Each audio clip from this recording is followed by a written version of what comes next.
السلام علیکم، میں ہوں سدرا اسماعیل اور آپ دیکھ رہے ہیں مسلمان ٹی وی۔ خبر شامل کرتے ہیں اڈیالہ سے۔ سید ساجد نقوی کی رپورٹ کے مطابق مرغی مہنگی ہونے کے باوجود بھی شوارمے کی قیمتیں برقرار، مردہ مرغیوں کا یا کسی اور جانور کا گوشت کھلایا جانے لگا۔ 100 اور 150 کا شوارمہ سمر سے بالاتر۔ محکمہ فوڈ کی غفلت یا ملی بھگت، شہری متعدد بیماریوں میں مبتلا ہونے لگے۔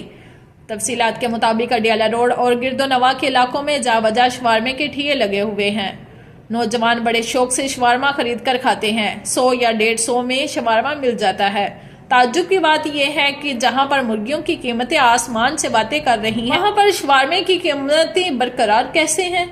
ذرائع کے مطابق مردہ مرغیوں کا گوشت شوارمے میں استعمال کیا جاتا ہے، جبکہ کئی شوارمے والے نہ جانے کس جانور کا گوشت استعمال کرتے ہیں۔ محکمہ فوڈ کی جانب سے آج تک نہ تو شوارمے والوں کے خلاف کارروائی ہوئی، نہ ہی ان کو چیک کیا گیا ہے۔